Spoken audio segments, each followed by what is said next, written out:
Hello साथियों, कैसे हैं आप सभी। उम्मीद करता हूँ स्वस्थ होंगे, मस्त होंगे। आज हमारा मोक नंबर 4 होने वाला है। पहला देखते हैं क्वेश्चन क्या है।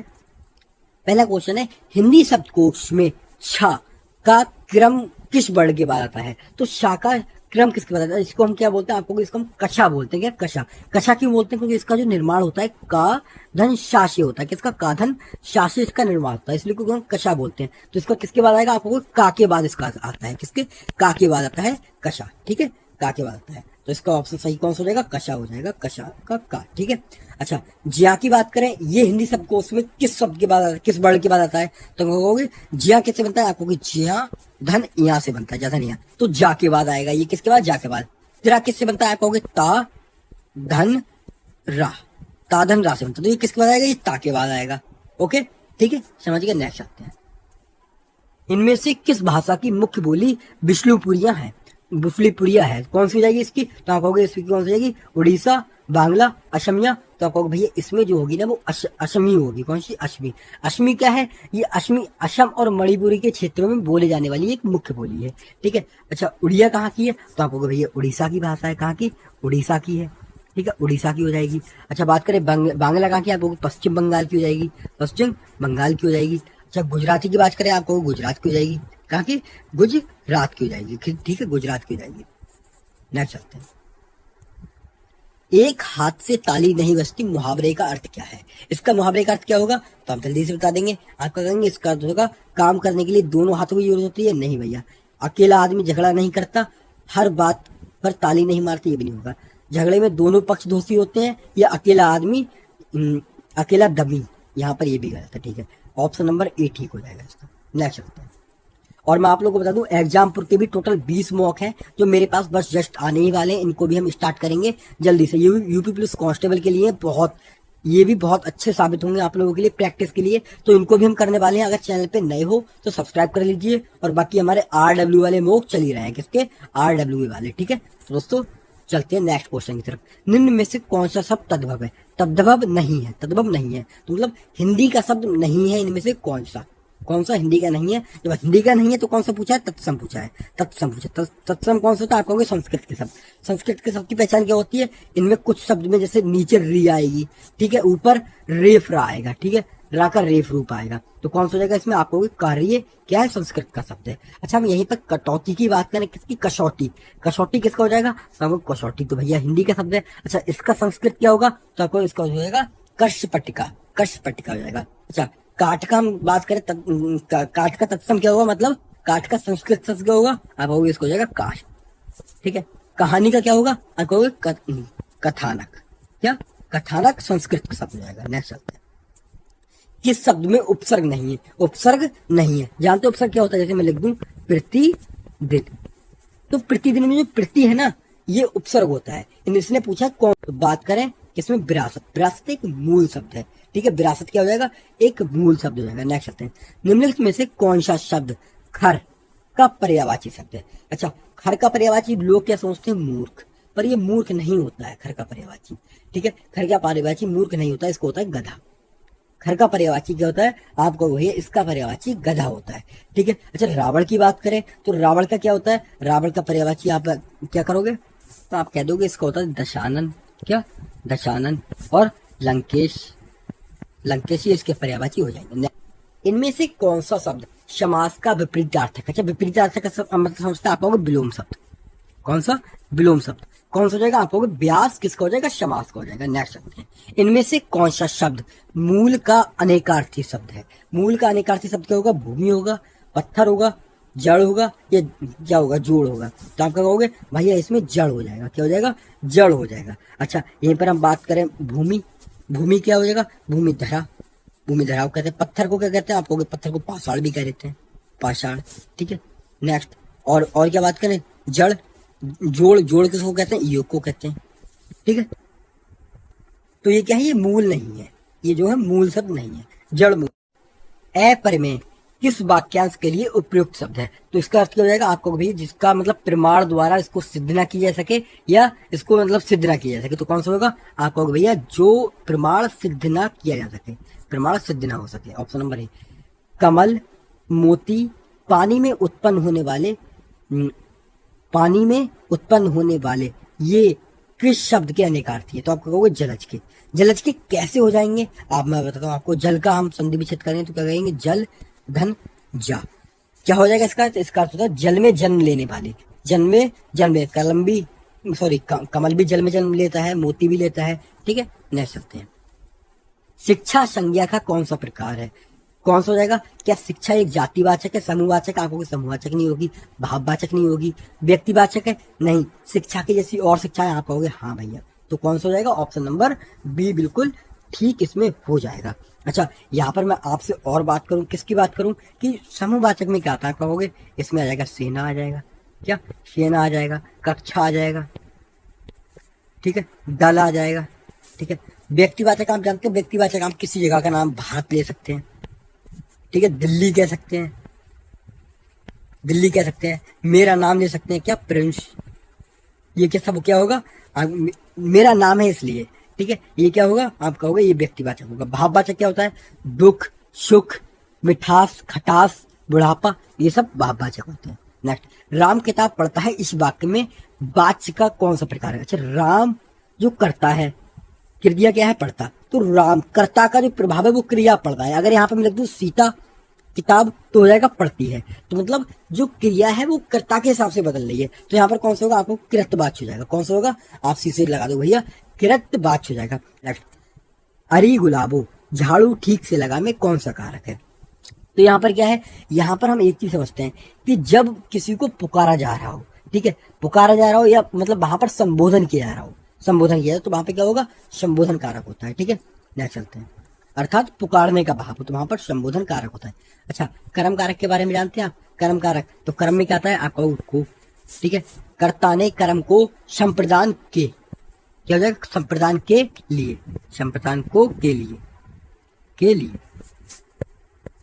यह आता है कर्ता ने कर्म को, कर्ण से के द्वारा होता है और संप्रदान को के लिए। ठीक है, तो उसमें के लिए रहेगा। कर्ण क्या होता है? शे, मतलब शे मतलब के द्वारा, के द्वारा, जिसके द्वारा काम किया गया हो। ठीक है, के द्वारा काम किया गया हो। ठीक है, नेक्स्ट चलते हैं। इनमें से विस्मयादि बोधक अव्यय का उदाहरण कौन सा है? अच्छा, विस्मयादि बोधक का अर्थ क्या होता है? आप कहोगे भैया इसका अर्थ क्या होता है, जल्दी बताइए। तो इसका हो जाएगा धन्य धन्य। कौन सा? धन्य धन्य। यहाँ पर ठीक हो जाएगा। वहां क्या होगा? आप कहोगे स्थानवाचक हो जाएगा, स्थानवाचक। ठीक है, और यहाँ वहां क्या होगा? तो कहोगे ये दिशावाचक हो जाएगा। क्या हो जाएगा? दिशावाचक। जहां जहां क्या होगा? ये संबंधवाचक हो जाएगा, संबंधवाचक। ठीक है, नेक्स्ट चलते हैं। निम्न में से कौन सा शब्द सदैव एक वचन में प्रयुक्त होता है? क्या होगा? पौधे, पौधा का पौधे। ठीक है, सहायता, सहायता हमेशा एक वचन रहता है। ठीक है, नेक्स्ट चलते हैं। घास फूस में कौन सा समास है? घास फूस हम क्या कह सकते हैं? इसको हम कह सकते हैं घास और फूस, और फूस। इसको कैसे लिख सकते हैं? घास और योजक चिन्ह और फूस।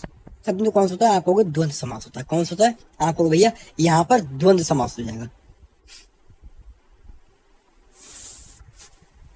ठीक है, नेक्स्ट चलें। अच्छा, यहाँ पर मैं आपको एक चीज बताता हूँ। ओके, 1 मिनट, यहाँ बताता हूँ। हाँ, अव्ययीभाव समास। अव्ययीभाव आप जानते हैं अव्ययीभाव क्या होता है? चलो मैं बताता हूँ। अव्ययीभाव की पहचान समझ गए आप लोग? नेक्स्ट चलते हैं।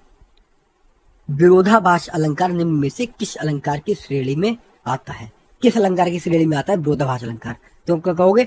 विरोधाभास का अर्थ क्या होता है? इसे वह हंसते हंसते रो पड़ा, मतलब एकदम से क्या होगा? अर्थ के आधार पर चमत्कार होता है। तो कौन सा होगा? अर्थ अलंकार होगा इसमें। कौन सा? अर्थ अलंकार। अच्छा, शब्द अलंकार में कौन कौन से आप कहोगे? इसमें यमक अलंकार, यमक, श्लेष, श्लेष, और कौन सा होगा? और इसमें रहेगा अनुप्रास, अनुप्रास। ठीक है, अनुप्रास है। राम सेब खाता है, इस वाक्य में क्रिया का कौन सा प्रकार है? अच्छा, अकर्मक क्रिया जानते हैं आप क्या होती है? अकर्मक क्रिया कौन सी होती है? चलो मैं आपको यहाँ पर बताऊं। ये राम क्या है? आप कहोगे भैया राम करता है। ये खाता क्या है? आप कहोगे ये क्रिया है, क्रिया। तो अगर हमें अकर्मक और सकर्मक की पहचान करनी होती है तो क्रिया और कर्ता के बीच में क्या लगाकर देखते हैं? क्या क्या क्या लिखकर? राम क्या खाता है, सेब को हटा देंगे, सेब क्या है? कर्म। सेब को हटा के क्या लिखेंगे? राम क्या खाता है? तो जवाब मिलेगा राम खाना खाता है, राम सेब खाता है, कुछ भी तो खाता ही होगा। तो ठीक है, जवाब मिल रहा है। इसका मतलब ये सकर्मक क्रिया है। कौन सी हो जाएगी? सकर्मक क्रिया। अच्छा, सॉरी यहाँ पर गलत लगा दिया, सकर्मक क्रिया। अच्छा, मैं कहूँ अकर्मक क्रिया की पहचान कैसे करेंगे? मैं कह दूं वह वह सोता है, सोता है। तो क्या हो गया, सोना क्रिया हो गई, वह क्या होगा, कर्ता हो गया। तो इन दोनों के बीच में क्या लगाओ, वह क्या सोता है, तो आपको जवाब नहीं मिलेगा। तो ये क्या होती है, अकर्मक क्रिया होती है। क्या होती है, अकर्मक क्रिया। अच्छा, पूर्वकालिक क्रिया कौन सी होती है, आप कहोगे राम खाकर सो गया, सो गया, ये सो गया गया, ठीक है, राम खाकर गया, ठीक है, ये कह सकते हैं। नेक्स्ट चलते हैं। निम्न में से सर्वनाम का शब्द कौन सा है। अच्छा, सर्वनाम कौन कौन से हैं, आप कहोगे तू, मैं, यह, वह, क्या, कौन, कब, ठीक है, ये सब होते हैं, क्या होते हैं, ये सर्वनाम शब्द होते हैं। जैसे बताइए, रोग क्या है, तो आप कहोगे भैया रोग एक संज्ञा शब्द है। क्या है, संज्ञा शब्द है। कौन सी, ये हो जाएगी जातिवाचक संज्ञा। नींद क्या है, तो नींद आप बताओगे संज्ञा शब्द है। नींद क्या है, एक भाववाचक संज्ञा हो जाएगी। सफाई क्या है, ये भी संज्ञा है। कौन सी, आप कहोगे भाववाचक संज्ञा हो जाएगी। कौन क्या होगा, कौन एक सर्वनाम शब्द है। क्या होगा, सर्वनाम शब्द, ठीक है। नेक्स्ट चलते हैं। इनमें से कौन सा भारतेंदु युग के रचनाकार नहीं है। कौन नहीं है भारतेंदु युग के, तो आप क्या कहोगे, इसमें रामचंद्र शुक्ल नहीं है, या कौन नहीं है, जल्दी से आप कहोगे भैया इसमें रामचंद्र शुक्ल ही नहीं है, नहीं है। बाकी ये तीनों कौन है, sorry sorry sorry, Ramchandra Shukla नहीं है। तो रामचंद्र शुक्ल किसके हैं, आप कहोगे छायावाद के, किसके, छायावाद के। तो ये तीनों किसके हैं, ये तीनों किसके जाएंगे, ये भारतेंदु युग को जाएंगे, किसके, भारतेंदु युग के। नेक्स्ट चलते हैं। राम गया, इस वाक्य में कौन सा काल है, सामान्य भूतकाल है, आसन्न भूतकाल है, पूर्व भूतकाल है, या फिर अपूर्ण भूतकाल है, तो बताइए। अच्छा, अपूर्ण भूतकाल क्या होता है, अपूर्ण आप क्या कह दोगे, राम जा रहा था, राम जा रहा था। तो रहा था मतलब रहा था, कंप्लीट नहीं जा रहा था, तो इसमें कौन सी जाएगी, आप कहोगे अपूर्ण भूतकाल की पहचान हम ऐसे कर लेंगे। कैसे, ऐसे कर लेंगे, राम जा रहा था। अच्छा, मैं यहीं पे आपसे पूछूं पूर्ण भूतकाल क्या होता है, तो आप कहोगे राम गया था। क्या, राम गया था, तो क्या हो जाएगा, पूर्ण भूतकाल हो जाएगा। आसन्न भूतकाल क्या होगा, आसन्न भूतकाल क्या होगा, तो आप कहोगे भैया राम गया, राम गया है, तो ये क्या हो जाएगा, भूतकाल, आसन अभी भी हुआ है। तो हम क्या कह देंगे, इसमें सही ऑप्शन क्या होगा, सामान्य भूत। यहाँ पर सामान्य भूत, राम गया सामान्य भूत हो जाएगा। नेक्स्ट चलते हैं। ये गद्यांश से हमारे पेपर में जरूर क्वेश्चन पूछे जाते हैं, लगभग 2 से 3 जरूर ही क्वेश्चन आते हैं हर बार, ठीक है, हर शिफ्ट में आएंगे, याद रखना। गद्यांश को पढ़ के जरूर लगाने का तरीका देखिए, ठीक है। देखते हैं इसमें क्या है। आधुनिक सभ्यता में विज्ञान के बढ़ते प्रभाव, औद्योगिकरण और नगरीय दुष्प्रभावों के प्रति चिंता व्यक्त की जाने लगी है। साम्राज्यवाद, उपनिवेशवाद का जितना तेज प्रसार उतना ही तीखा प्रतिरोध भी।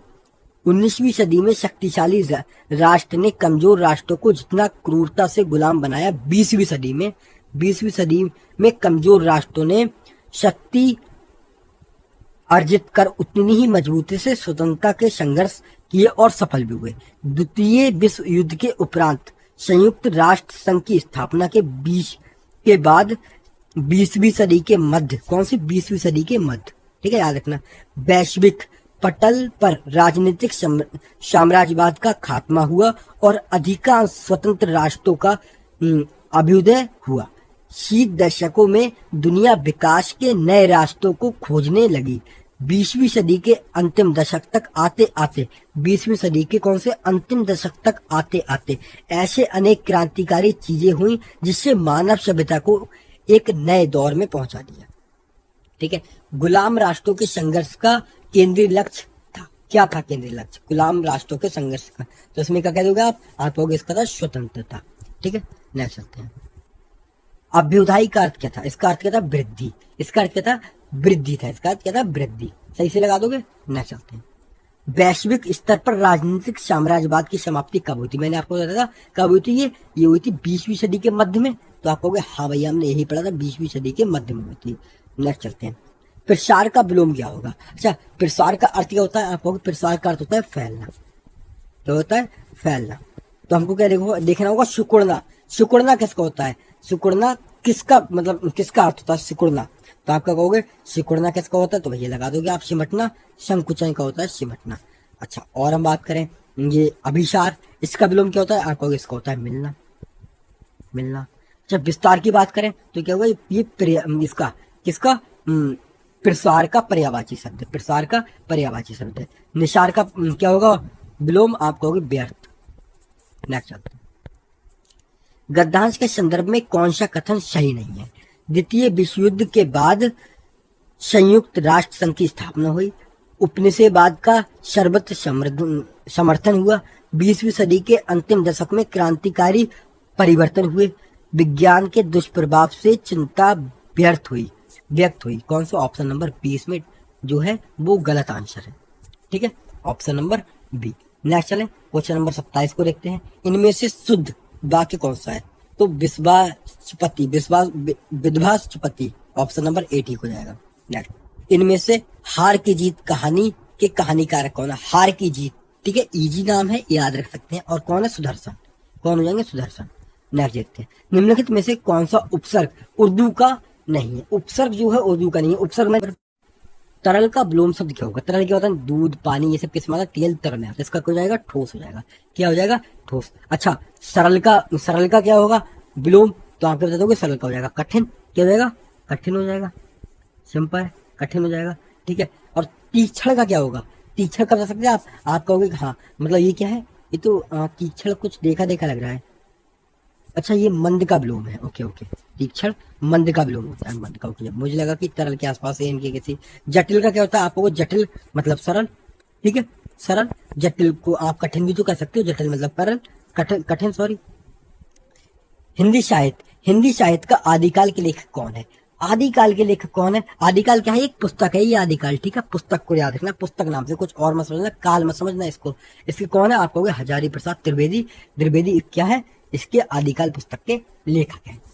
नेक्स्ट समझते हैं, लोकोक्ति। आप मियाजे मांगत द्वार खड़े दस बेज। इस लोकोक्ति का सही अर्थ क्या है? इसका अच्छा मैं अर्थ आपको समझाता हूँ। इसका अर्थ क्या होता है कि जो खुद मांगने वाला व्यक्ति है वो दूसरों को क्या ही देगा। यानी निर्धनी के घर भिखारियों की भीड़ होना, या किसी निर्धनी के घर भिखारियों की भीड़ होना। ले चलते हैं, सामान्य ज्ञान हमारा यहाँ से जी के शुरू हो जाता है। कौन सा? जी के जीएस हमारा शुरू हो जाता है। ठीक है, जी के जीएस शुरू हो जाता है, तो करते हैं जी के जीएस को। एक भारतीय राज्य के मुख्यमंत्री और एक प्रमुख आयोग के अध्यक्ष कौन थे? दोस्तों? तो इसमें आप बताएंगे जल्दी से, कौन थे बताइए। तो आप कहोगे बिंदेश्वरी प्रसाद मंडल थे। कौन? बिंदेश्वरी प्रसाद मंडल थे। ठीक है, नेक्स्ट चलते हैं। और क्या है अगला? था आधुनिक भारत का जो इतिहास है। यहाँ से क्वेश्चन भी आया है, देखो। माउंटबेटन के द्वारा घोषित भारत और पाकिस्तान के लिए सीमा आयोग के अध्यक्ष कौन थे? अच्छा, इसके अध्यक्ष कौन थे? जल्दी से बता दीजिए। आप क्या कहोगे भैया? ओके, यहाँ पर बीच में क्या है, एक कुछ क्वेश्चन जो आगे पीछे हो गए हैं। ठीक है, आपको वो आगे मिल जाएंगे, कोई टेंशन लेने की जरूरत नहीं, आगे मिल जाएंगे। तो कौन थे इसके? आप कहोगे सिरिल रेडक्लिफ थे। कौन? Cyril Radcliffe. इसलिए इन्होंने रेडक्लिफ, रेखा का ही नाम रेडक्लिफ रख दिया इनने। ठीक है, नेक्स्ट चलते हैं, ब्रिटिश की पीएम।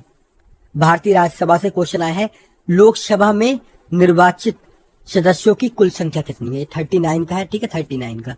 इसकी कितनी हो जाएगी? आप कहोगे भैया टोटल 543 सीट, 543 सीट है। कितनी? 543 सीट है। ठीक है, और आप क्या कह सकते हो इसमें? कह सकते हो पहले जो थे 2 एंग्लो इंडियन सदस्य जो थे मनोनीत किए गए थे। तो कुल कितनी थी? तो 545 थी उस टाइम। किस गुप्त शासक ने घोड़ों को पराजित किया था? किसने किया था? आप कहोगे स्कंदगुप्त ने किया था। अच्छा, हम भारत का नेपोलियन किसे कहते हैं? नेपोलियन। तो आप क्या कहोगे? स्कंदगुप्त को कहते हैं नेपोलियन। ठीक है, सॉरी, समुद्रगुप्त। निम्नलिखित में से कौन सा अधिनियम मोटेन्यू चेम्सफोर्ड रिपोर्ट पर आधारित है? तो इनमें से कौन सा हो जाएगा? आप सीट लगा दोगे भैया। ऑप्शन नंबर कौन सा? 1919 में हुआ था। भारत सरकार अधिनियम 1919 में हुआ था। ठीक है, नेक्स्ट चलते हैं। अच्छा, और देखिए आप, 1909 में कौन सा हुआ था? आप कहोगे मार्ले मिंटो सुधार हुआ था। कौन सा? मार्ले मिंटो सुधार हुआ था। ठीक है, इसमें नेक्स्ट चलते हैं। गोविंद बल्लभ पंत सागर जलाशय कहाँ पर स्थित है? तो आप क्या कहोगे? उत्तर प्रदेश में है। कहाँ पर? उत्तर प्रदेश में। उत्तर प्रदेश कौन से जिले में? आप कहोगे सोनभद्र में। कौन से? सोनभद्र में। ठीक है, सोनभद्र में हो जाएगा। और इसको क्या कहते हैं? हम इसको रियंदबाद के नाम से भी जानते हैं। जनगणना 2011 के अनुसार भारत में की सकल प्रजननता दर कितनी है? तो प्रजननता दर कितनी हो जाएगी? तो आप कहोगे भैया 2.4 दर। ठीक है, नेक्स्ट चलते हैं, अगला देखते हैं। भारत में कुल वर्षा मुख्यतः किस कारण से होती है? मुख्यतः वर्षा किस कारण से होती है? तो आपका कहोगे उत्तर पश्चिमी मानसून के कारण, बंगाल की खाड़ी के कारण। हाँ भैया, किसके? बंगाल की खाड़ी के कारण होती है। ठीक है, बंगाल की खाड़ी के कारण। नेक्स्ट चलते हैं, क्यों? बंगाल की खाड़ी से आने वाले मानसूनी बादलों के कारण। ठीक है। भारतीय रिजर्व बैंक आरबीआई की स्थापना किस आयोग की सिफारिश पर की गई थी? तो किसकी पर की गई थी? आप कहोगे हिल्टन यंग आयोग। ठीक है, हिल्टन अंग आयोग। नेक्स्ट चले क्या? अच्छा, इसकी हम बात करें स्थापना कब हुई थी, तो सिफारिश कब हुई थी पहले तो बताइए। इसकी सिफारिश कब हुई थी? तो सिफारिश हुई थी 1926 में। और हम बात करें इसकी जो स्थापना हुई थी 1 अप्रैल 1935 को। 1 अप्रैल 1935 को इसकी स्थापना हुई थी। कब? 1935 को इसकी स्थापना हुई थी। नेक्स्ट चलते हैं। उत्तर प्रदेश में मुख्यमंत्री कन्या समंगला योजना के तहत कुल कितनी धनराशि प्रदान की जाती है? तो कुल कितनी की जाती है? आप कहोगे भैया 25,000 की जाती है। कितनी? 25,000। ठीक, नेक्स्ट चलते हैं। योजना आयोग की प्रतिस्थापित करते हुए, योजना आयोग को प्रतिस्थापित करते हुए नीति आयोग का गठन कब किया गया था? कब हुआ था इसका? तो आप सीधे बता दोगे भैया इसका कब हुआ था। आप कहोगे इसका हुआ था 1 जनवरी 2015 को। कब? 1 जनवरी 2015 को हुआ था। अगला देखते हैं, उत्तर प्रदेश का कौन सा शहर चर्म उद्योग के लिए प्रसिद्ध है? तो आपका कहोगे इसके लिए कौन सा? कानपुर हो जाएगा। अच्छा, कानपुर के लिए दूसरा कौन सा है चमड़ा के लिए प्रसिद्ध? आप कहोगे आगरा हो जाएगा। कौन सा? आगरा हो जाएगा। कौन सा हो जाएगा? आगरा हो जाएगा। अच्छा, यहीं पर हम बात करें कि मेरठ किसके लिए, तो आप कहोगे खेल की सामग्री के लिए। किसके लिए? खेल की सामग्री के लिए। अलीगढ़ किसके लिए? आप कहोगे ताले के लिए। किसके लिए? आप कहोगे ताले के लिए। ठीक है, ताले के लिए। और बात करें मुरादाबाद किसके लिए, तो आप कहोगे किसके लिए? पीतल के लिए। किसके लिए? आप पीतल लगा दोगे, पीतल। ठीक है, मुरादाबाद को पीतल नगरी के नाम से भी जानते हैं। नेक्स्ट, अगला क्या है क्वेश्चन देखते हैं। भारत में वस्तु एवं सेवा कर जीएसटी कब लागू किया गया था? सब जानते हो कब किया गया था? 1 जुलाई 2016 को किया गया था क्या, या 1 जुलाई 2017 को किया गया था? हुआ था। ठीक है, नेक्स्ट चलते हैं। मनुष्य के गुणसूत्रों की संख्या कितनी होती है? तो कितनी होती है? आप कहोगे 46। ये कितने होते हैं? 23 जोड़े। कितने? 23 जोड़े होते हैं। नेक्स्ट चलते हैं। प्रकाश की गति अधिकतम किसमें होती है? प्रकाश की गति किसमें होती है? आप कहोगे कांच में अधिकतम होती है। किसमें? कांच में अधिकतम होती है। ठीक है, नेक्स्ट चलते हैं। गोविंद साहब मेला उत्तर प्रदेश के किस जिले में लगता है? तो गोविंद साहब मेला कहाँ पे लगता है? आप कहोगे अंबेडकर नगर में लगता है। कहाँ पर? अंबेडकर नगर में। अगर चलते हैं, हॉकी के जादूगर मेजर ध्यानचंद का जन्म उत्तर प्रदेश के किस जिले में हुआ था? तो कहाँ पर हुआ था? इसका होता प्रयागराज, इलाहाबाद में होता। इलाहाबाद में होता। ठीक है, नेक्स्ट चलते हैं। GUI का पूर्ण रूप क्या है? इसका पूर्ण रूप क्या हो जाएगा? तो आप क्या कहोगे? इसका हो जाएगा graphic user interface. Option number B ठीक हो जाएगा। किस वेबसाइट या नेटवर्क पर भारी मात्रा में इंटरनेट ट्रैफिक भेजने पर उसे क्रैश करने के लिए असली उपयोगकर्ताओं, ठीक है, उपयोगकर्ताओं यहाँ पर होगा, उपयोगकर्ताओं के लिए अनुलंब कर देने के लिए हमले को क्या कहते हैं? कर देने वाले हमले को क्या कहते हैं? हम आप सीधे बता दोगे भैया इसको क्या कहते हैं? हम कहेंगे DDoS। क्या? DDoS कहते हैं इसको। समझ गए आप लोग? DDoS। नेक्स्ट चलते हैं, अगला क्वेश्चन देखते हैं। वैश्विक स्तर पर मानवाधिकारों को बढ़ावा देने के लिए संयुक्त राष्ट्र मानवाधिकार परिषद की स्थापना संयुक्त राष्ट्र महासभा के द्वारा किस वर्ष की गई थी? तो कब की गई थी? आप कहोगे 2006 में की गई थी। कब? 2006 में की गई थी। नेक्स्ट चलते, इसका गठन हुआ था।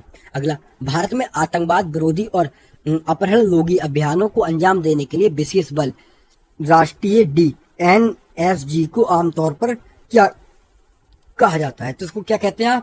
आप कह दोगे भाई इसको हम कहते हैं कि ब्लैक कैट्स। क्या? Black cats. ठीक है, नेक्स्ट चलते हैं। दुनिया में सबसे लोकप्रिय वीडियो शेयरिंग प्लेटफॉर्म यूट्यूब को किस वर्ष लॉन्च किया गया था? बस जल्दी से बताएंगे, यूट्यूब को कब लॉन्च किया गया था? आप कहोगे 2005 में किया गया था। कब किया गया था? 2005 में किया था। अच्छा, किसके द्वारा? जावेद करीम द्वारा लागे किया गया था। किसके? जावेद करीम। और कौन? चार्ल्ड, क्या नाम है उनका, लिख के बताऊं, चार्ल्ड और हर्ले। चार्ल्ड हर्ले। ठीक है, चार्ल्ड हर्ले। नेक्स्ट चलते हैं। प्रसिद्ध छत्रपति शिवाजी महाराज वस्तु संग्रहालय भारत के किस शहर में है? तो ये कहाँ पर हो जाएगा? आप कहोगे मुंबई में हो जाएगा। कहाँ पर हो जाएगा? मुंबई में। ठीक है, ऐतिहासिक संग्रहालय मुंबई में स्थित है। यूरोपीय देश यूनाइटेड किंगडम की आधिकारिक मुद्रा निम्नलिखित में से कौन सी है? तो कौन सी हो जाएगी? कहाँ की? यूरोपियन देश की, यूनाइटेड किंगडम की। यूरोपियन देश यूनाइटेड किंगडम की कौन सी हो जाएगी? आप कहोगे पाउंड। पाउंड हो जाएगी इसकी, पाउंड स्टार्लिंग। ठीक है, पाउंड स्टार्लिंग। अच्छा, आप लोग जानते हैं कौन सी? यूरो कहाँ की हो जाएगी? ये यूरोपीय संघ के अधिकांश देशों की क्या है? यूरो है। ठीक है, और डॉलर कहाँ की है? डॉलर आप कह दोगे अमेरिका की। कहाँ की? अमेरिका की। अमेरिका की। नेक्स्ट चलते हैं। दक्षिणी अमेरिका महाद्वीपों में सबसे बड़े देश ब्राजील की राजधानी क्या है? तो ब्राजील की राजधानी क्या है? आप सीधे कह दोगे इसकी क्या हो जाएगी? ब्रासीलिया। क्या हो जाएगी? ब्रासीलिया इसकी राजधानी हो जाएगी। ठीक है, नेक्स्ट चलें क्या? ओके, अगला देखते हैं। पृथ्वी दिवस किस तिथि को मनाया जाता है? पृथ्वी दिवस कब मनाते हैं? आप कहोगे 22 अप्रैल को पृथ्वी दिवस मनाते हैं। अच्छा, 22 मार्च को क्या मनाते हैं? आप कहोगे जल दिवस मनाते हैं। क्या? जल दिवस मनाते हैं। अच्छा, और बात करूं क्या 22 मई को क्या मनाते हैं? आपको जैव विविधता दिवस मनाते हैं। क्या? जैव विविधता दिवस। भारत की प्रमुख अंतरिक्ष अंतरिक्ष एजेंसी इसरो का पूर्ण रूप क्या है? इसरो की फुल फॉर्म क्या है? आप क्या कहोगे? इसकी हो जाएगी इंडियन स्पेस रिसर्च रिसर्च ये क्या है? ऑर्गेनाइजेशन। ठीक है, ऑप्शन नंबर 80 हो जाएगा। नेक्स्ट चलते हैं। विश्व व्यापार संगठन WTO। ओके, WTO का मुख्यालय कहाँ पर स्थित है? तो कहाँ पर हो जाएगा? आप क्या कहोगे? इसका जेनेवा स्विट्जरलैंड में हो जाएगा। कहाँ पर? जेनेवा स्विट्जरलैंड में हो जाएगा। अच्छा, यहाँ पर देखें, नोबेल पुरस्कार से सम्मानित होने वाले पहले भारतीय एशियाई व्यक्ति कौन थे? तो कौन थे? आप कहोगे ये कौन थे? ये कौन थे? ये थे रविंद्रनाथ टैगोर। अच्छा, कब किए गए थे? 1913 में। कब और किसके लिए किए गए थे? इनकी जो गीतांजलि थी, गीतांजलि के लिए। ठीक है, नेक्स्ट। 2011 की जनगणना के अनुसार भारत का सबसे अधिक जनसंख्या घनत्व वाला राज्य कौन सा था? तो सबसे अधिक जनसंख्या घनत्व वाला राज्य कौन सा था? तो आप क्या कहोगे? इसमें था बिहार। कितना था? आप कहोगे ये 1 वर्ग किलोमीटर में कितने? 1106 लोग। ठीक है, 1 वर्ग किलोमीटर में। नेक्स्ट, राष्ट्रीय हरित अधिकरण NGT की स्थापना किस वर्ष की गई थी? तो कब की गई थी? आप कहोगे 2010 में की गई थी। ठीक है, पर्यावरण संरक्षण हेतु की गई थी। ठीक है, 2010 में। नेक्स्ट चलते हैं। ओलंपिक खेलों के आधिकारिक प्रतीक रिंग्स में कुल कितने छल्ले होते हैं? तो कुल कितने छल्ले होते हैं? आप बताइए जल्दी से। आप कहोगे इसमें टोटल 5 छल्ले होते हैं। कितने होते हैं? 5 छल्ले होते हैं। ठीक है, ये किसको दर्शाते हैं? ये दुनिया के प्रमुख 5 महाद्वीपों को दर्शाते हैं। किसके? महाद्वीपों को, दुनिया के। भारत पुलिस उत्तर प्रदेश पुलिस की विशेष सशस्त्र शाखा PAC का पूर्ण रूप क्या है? PAC की फुल फॉर्म क्या है? इसने पूछा है। तो आपका क्या दोगे? आप क्या दोगे? इसका हो जाएगा प्रोविंशियल आर्मर्ड कांस्टेबल। यानी ऑप्शन नंबर A बिल्कुल ठीक हो जाएगा। नेक्स्ट चलते हैं। The guard of small thing पुस्तक किसने लिखी थी? तो किसने लिखी थी? आप कहोगे लिखी थी अरुंधति रॉय ने। किसने? अरुंधति रॉय ने लिखी थी। ठीक है, नेक्स्ट चलते हैं। भारत में राष्ट्रीय महिला आयोग NCW का गठन किस वर्ष किया गया था? तो ये किस वर्ष किया गया था? आप कहोगे भैया 1992 में किया गया था। कब? 1992 में। ठीक है, नेक्स्ट चलते हैं। गृह मंत्रालय MHA के द्वारा जारी भारत की पहली राष्ट्रीय आतंकवादी रोधी नीति और राष्ट्रीय नीति का नाम क्या रखा गया? क्या रखा गया था इसका नाम? तो आप कहोगे इसका नाम कवच रखा गया था। क्या रखा गया था? कवच। ठीक है, नेक्स्ट चलते हैं। संयुक्त विशेष बल अभ्यास ब्रिज प्रहार फरवरी 2026 में कहाँ शुरू किया गया? कहाँ पे शुरू हुआ ये? बताइए कहाँ पे हुआ ये? अमरोई मेघालय में हुआ है। कहाँ पर?